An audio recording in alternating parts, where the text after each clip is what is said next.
De Broglie equation. और ये market का फेमस क्वेश्चन है बेटा, आता है हमेशा, मार्केट के अंदर पूछे जाते हैं। डी ब्रॉगली इक्वेशन, अगर आप हिंदी मीडियम से बिलोंग कर रहे होगे तो क्या लिखोगे बेटा, डी ब्रॉगली समीकरण। तो मैं लिख देता हूँ डी ब्रॉगली या ब्रॉगली, ऐसे कुछ बोलते हैं, मैं भी नहीं जानता हूँ, ऐसे कुछ रहता है, ब्रॉगली समीकरण।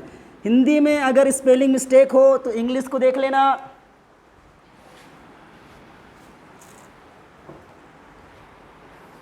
ओके बेटा, चलें। देखो आपको कुछ नहीं करना, सिंपल सी बात ये है, हमने बताया था कि हमने लाइट के नेचर को बिहेव करने के लिए दो थ्योरी पढ़ा था। कौन कौन से याद करो, वेव थ्योरी, दूसरा कॉर्पस्क्यूलर थ्योरी।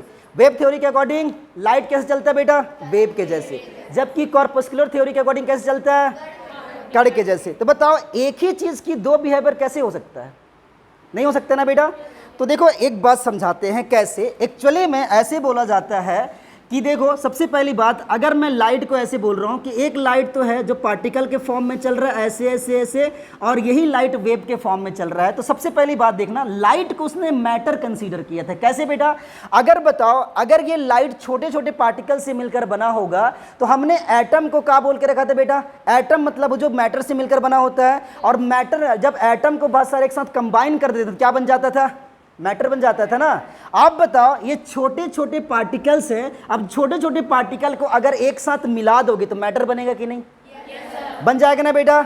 इसका मतलब क्या हुआ, इसका मतलब ये हुआ कि लाइट है वो एक मैटर की तरह बिहेव कर सकता है, बोल सकते हैं ना बेटा। तो डी ब्रोगली ने ये बताया कि जब लाइट डुअल नेचर के हो सकते हैं तो मैटर भी डुअल नेचर के हो सकते हैं ना। जैसे लाइट के डुअल बताया था ना बेटा, एक वेव और दूसरा, ये भूत थोड़े ना है कि वो कभी वेव बन जाएगा कभी पार्टिकल बन जाएगा। भूत दो होते ना, भूत जानते हो, भूत नहीं जानते, हाँ। तो बेटा ये भूत नहीं है, और भूत ना होने की वजह से लाइट, क्या बोला बेटा, लाइट एक मैटर की तरह बिहेव कर सकता है ना। कैसे, मैंने बताया, क्योंकि लाइट है स्मॉल पार्टिकल से मिलकर बना हुआ है, और स्मॉल पार्टिकल बहुत सारे एक साथ कंबाइन हो जाते हैं तो क्या बन जाता है, मैटर बन जाता है। क्लियर हो गया ना। इसका मतलब ये हुआ कि डी ब्रॉगली के अकॉर्डिंग इस लाइट को हम लोग क्या कंसीडर कर सकते हैं, मैटर। ओके, अब मैं बोला लाइट के डुअल नेचर होते तो बताओ मैटर का डुअल नेचर हो सकता है कि नहीं। और डुअल नेचर को हम लोग बोलते हैं बेटा द्वैती प्रकृति। और द्वैती प्रकृति को अगर मैं लिखना चाहूं या डिफाइन करना चाहूं तो ये बोल सकता हूं, अर्थात मैटर भी वेव के समान के साथ साथ पार्टिकल के समान भी बिहेव कर सकता है। कब कब करेगा मैं बताऊंगा बाद में, लेकिन पहले इतना ध्यान रखो कि मैटर के डुअल नेचर होते हैं। डुअल नेचर का मतलब वो वेव के समान बिहेव कर सकता है और साथ ही साथ पार्टिकल के समान बिहेव कर सकता है। तो पहले डेफिनेशन लिखें, लिखो बेटा, लिखना डी ब्रॉगली के अकॉर्डिंग या डी ब्रॉगली के अनुसार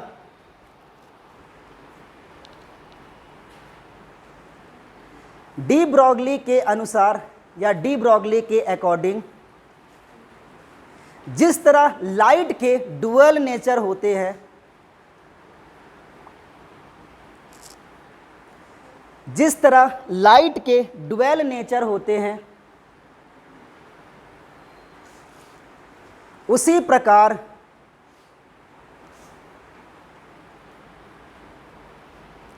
मैटर के भी डुअल नेचर होते हैं।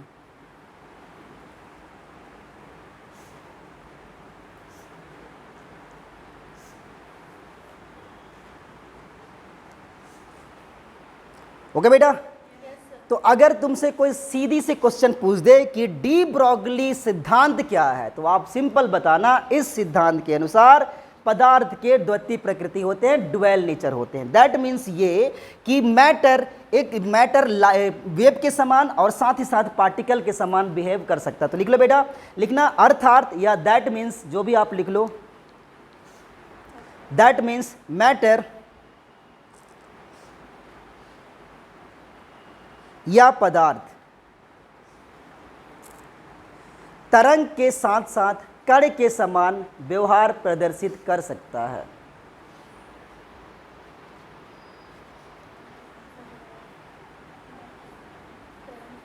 कण के साथ साथ तरंग के समान भी व्यवहार प्रदर्शित कर सकता है। तरंग के साथ साथ कण के समान भी व्यवहार प्रदर्शित करता है या कर सकता है, व्यवहार प्रदर्शित करता है। नहीं सुन पाती लड़की, ओके बेटा, एकदम क्लियर, कौनो प्रॉब्लम्स ना है, आगे चलो। तो इसको रफ कर दूं। अब अपने क्या करना बेटा, ये तो डी ब्रॉगली का सिद्धांत था, अपने को समझना है डी ब्रॉगली समीकरण क्या है। ओके, ये सिद्धांत था, क्या बताया बेटा वो समीकरण क्या था, देखना बहुत सिंपल सी। मैं यहाँ से लिखना स्टार्ट करता हूँ, फिर जा खत्म करेंगे। तो देखना, सबसे पहली बात ये, हम लोग जानते हैं कि जब लाइट कभी ट्रैवल करती है तो एक फोटोन की एनर्जी इक्वल टू एच नहीं होता है क्या बेटा, बोल के रखे ना। तो क्या बोल सकता हूँ कि प्लांक क्वांटम थ्योरी के अकॉर्डिंग, तो यहाँ पर लिखते हैं प्लांक्स क्वांटम थ्योरी के अकॉर्डिंग, प्लांक क्वांटम थ्योरी के अनुसार, क्या बोल के रखें बेटा, बताओ। प्लांक क्वांटम थ्योरी के अनुसार E इज इक्वल टू क्या होता है, एच न्यू। बताओ बेटा, इक्वेशन नंबर 1 मान लूं, बोलो बेटा। और आइंस्टीन के अकॉर्डिंग क्या बोल के रखें बेटा, तो बताओ। आइंस्टीन इक्वेशन के अनुसार, आइंस्टीन इक्वेशन के अनुसार, बोलो बेटा जी, E equal to M C का स्क्वायर। थोड़ा मैथ्स लगाओ यहाँ पर, बताओ बेटा, दोनों E के बराबर हैं तो एक दूसरे के इक्वल हो जाएंगे कि नहीं। इसको इक्वेशन नंबर पहले 2 मानो, तो लिख देता हूँ from equation number 1 and equation number 2। तो equation number 1 and equation number 2 क्या बन जाएगा बेटा, बताओ। क्या लिख सकता हूँ, H nu equal to M C square लिख सकता हूँ।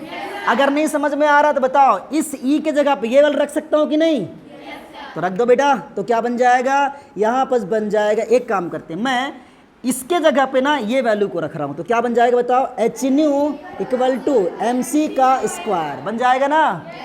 बताओ, न्यू इक्वल टू कुछ वैल्यू पढ़ के रखे हम लोग, बोलो बेटा, सी बाई लैम्डा। तो यहाँ पर लिखते हैं since nu is equal to C by lambda.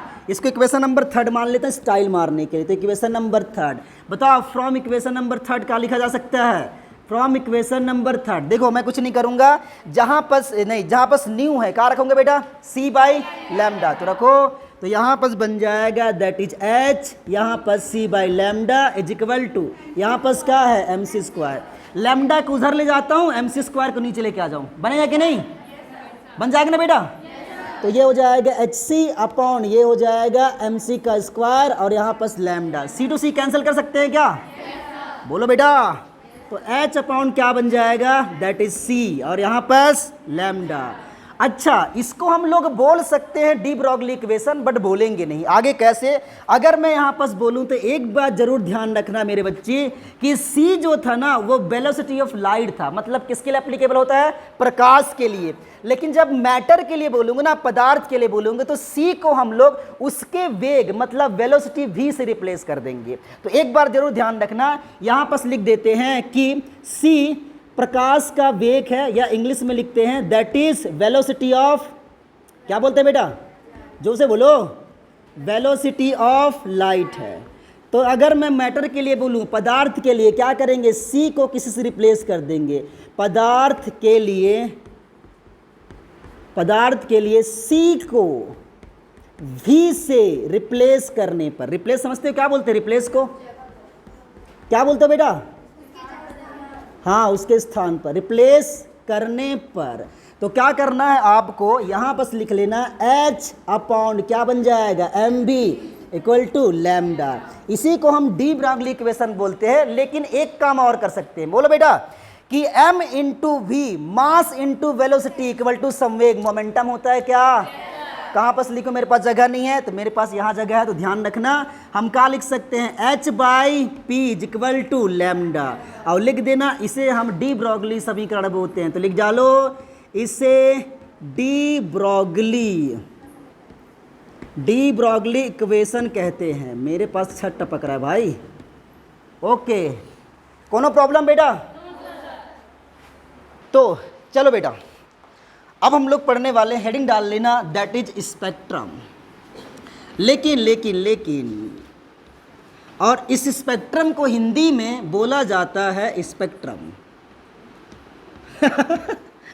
क्या बेटा, हिंदी में, इंग्लिश में, दोनों सेम, वेरी गुड।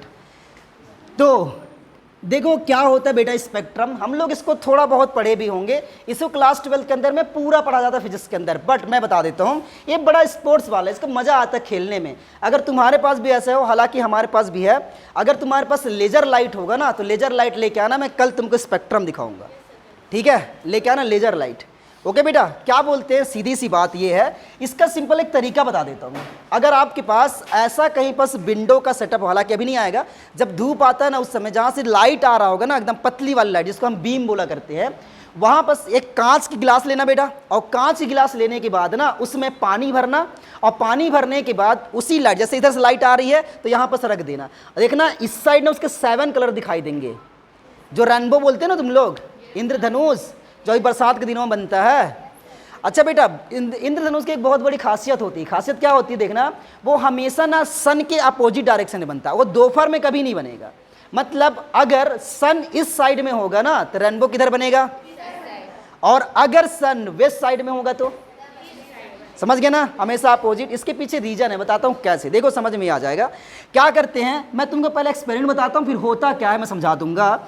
आप ऐसे एक गिलास लो बेटा, ऐसे गिलास, और ये गिलास होना चाहिए कांच का, तो मैं गिलास कांच का लेना है भाई, तो मैं यहाँ पास लिख देता हूँ बेटा कि कांच का आपको गिलास लेना है। और कांच के गिलास में अगर आप घर में एक्सपेरिमेंट करना चाहते हो तो स्कूल के अंदर करना, तो हमारे पास ऑब्जेक्ट हम करा देंगे। तो यहाँ आप सबसे पहले पानी भरो, और इसको ऐसी जगह पर रखना है ना जहाँ से सीधी लाइट आ रही होगी, सनलाइट। तो यहाँ पर मैं लिख दिया हूँ दैट इज सनलाइट, या सूर्य की किरण, मैं सनलाइट ही लिख रहा हूँ, इतना तो इंग्लिश समझ जाओगे, कोई दिक्कत नहीं है।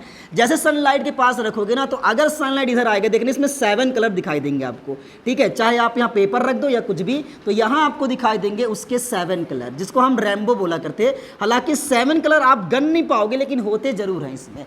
तो ये कैसे होता है, इसी को हम स्पेक्ट्रम बोलते हैं एक्चुअली, पर हम इसको अलग तरीके से समझे साइंटिफिक मेथड में। कैसे, ये बोलते हैं कि सबसे पहले हम यहाँ प्रिज्म लेंगे, और प्रिज्म हालांकि आपने पढ़ा होगा मेरे ख्याल से, 10th क्लास के अंदर एक्सपेरिमेंट भी करते हैं ना बेटा।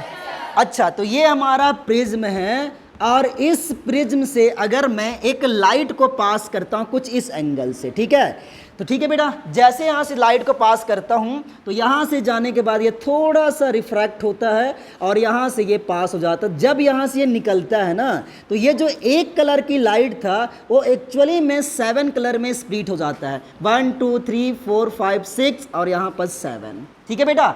ये जो 7 कलर के ग्रुप मिलते हैं, जिसको हम बड़े प्यार से क्या बोलते हैं, VIVGYO,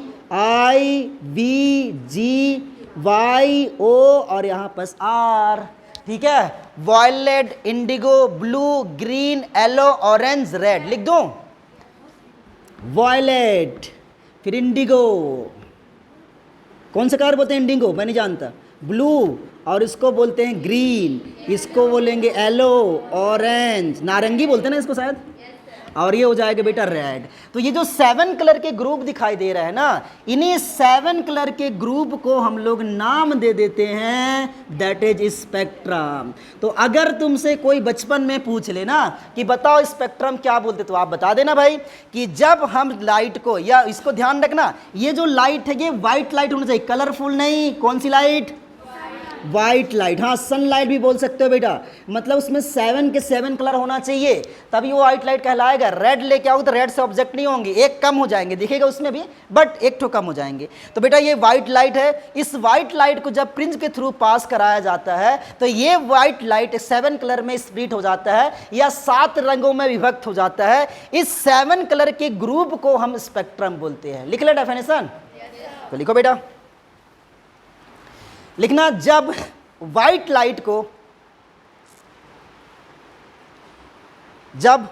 लाइट को किसी प्रिज्म से होकर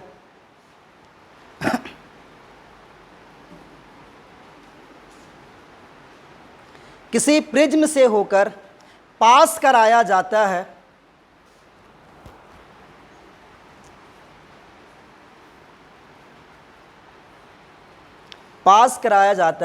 तो यह 7 कलर में स्प्लिट हो जाता है, विभक्त हो जाता है।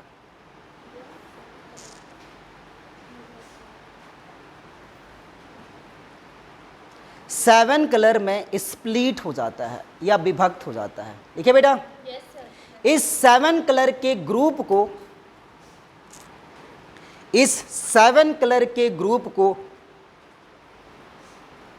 स्पेक्ट्रम कहते हैं। फोटो बनाओ। अच्छा हिंदी में, हिंदी बहुत अच्छा तरीका है बेटा। इसको बोलते हैं जामुनी बोलते हैं सर, बैजानी। हप्पी हप्पी हप्पी हा पी ना ला, तो ये होगा बैजानी हप्पी नाला, मतलब बैगनी, जामुनी, नीला, हरा, पीला, नारंगी, लाल। ठीक है, अब कोई नहीं प्रॉब्लम नहीं है भाई इसको भी? चलो तो बेटा लिखो, स्पेक्ट्रम को दो टाइप में कैटेगराइज करते हैं। इसी में से एक पार्ट आएगा जो आके आपने जाके पढ़ना है उसमें, बोर एटॉमिक मॉडल के अंदर में। बट फिलहाल के लिए हम इसको दो टाइप में कैटेगराइज करेंगे, देखते जाना कैसे। घंटी लगी तो नहीं है? अच्छा, स्पेक्ट्रम को दो टाइप में कैटेगराइज करते हैं बेटा, एक को बोलते हैं एमिशन स्पेक्ट्रम और दूसरे को बोलते हैं एब्जॉर्प्शन स्पेक्ट्रम। लेकिन पहले नंबर पर मैं लिखूंगा बेटा दैट इज एमिशन स्पेक्ट्रम, और इसको हम लोग बड़े प्यार से हिंदी में बोलते हैं उत्सर्जन स्पेक्ट्रम।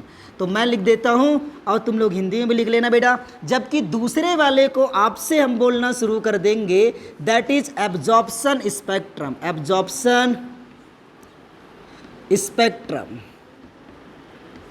हिंदी में बेटा इसको बोलते हैं उत्सर्जन स्पेक्ट्रम। कैसे लिखा आएगा देखना, स्पेलिंग मिस्टेक मत होए, उत्सर्जन स्पेक्ट्रम।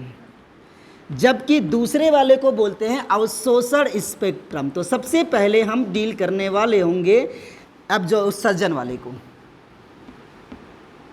देखो पहले समझ लेते हैं, फिर उसके बाद कॉपी कर लेना आराम से, कोनो प्रॉब्लम्स ना आवेगा। उत्सर्जन स्पेक्ट्रम का सिंपल सी मतलब ये होगा बेटा कि हालांकि जो सनलाइट आता है ना, सन से जो स्पेक्ट्रम मिलता है, जैसे मैं बताया कि सनलाइट को अपने पास करा, वो भी एक एमिशन स्पेक्ट्रम का एग्जाम्पल होता है। कैसे? तो सिंपल सी बात ये है, ऐसे भी बोला जाता है कि हम क्या करें, पहले एक ऑब्जेक्ट को गर्म कर दें बेटा, या सिंपल से आप सनलाइट को बोल देना, वो कौन सा स्पेक्ट्रम है? उत्सर्जन स्पेक्ट्रम है। लेकिन क्या करूं, देखो सबसे पहले यहां पर मैं ले लेता हूं that is black body radiation. ठीक है बेटा, यहां पर लिखे ब्लैक बॉडी रेडिएशन।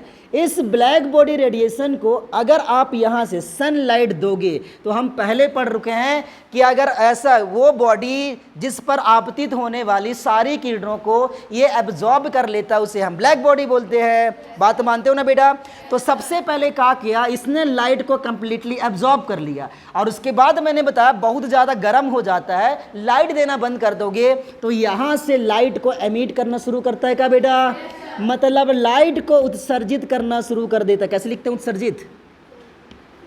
ऐसे ना, उत्सर्जित करना शुरू, एमिशन लिख देना, एमिट करना शुरू कर देता है। तो ये लिखे बेटा एमिट करना शुरू कर देता है। अब अगर ऐसा होता है तो इस देखो मैंने कहा बोला कि सबसे पहले लाइट को दिया, अब्जॉर्ब किया, अब्जॉर्ब करने के बाद लाइट देना बंद कर दोगे तो क्या करेगा बेटा? लाइट को एमिट करना शुरू कर देगा। और जब लाइट को एमिट करना शुरू करेगा तो ये भी क्या है? एक लाइट। तो इस लाइट से जो स्पेक्ट्रम मिलता है उस स्पेक्ट्रम को हम नाम देंगे एमिशन स्पेक्ट्रम। क्या बेटा? सिमिलरली अगर आप सनलाइट भी बोलोगे ना मेरे बच्चों, तो सनलाइट से भी क्या होती है? लाइट आती रहती है। क्या बेटा? इससे उत्सर्जित होती रहती ना, तो यहाँ जो स्पेक्ट्रम मिलेगा उसको हम लोग क्या नाम देंगे? Emission spectrum. लिख लें डेफिनेशन, तो लिखो।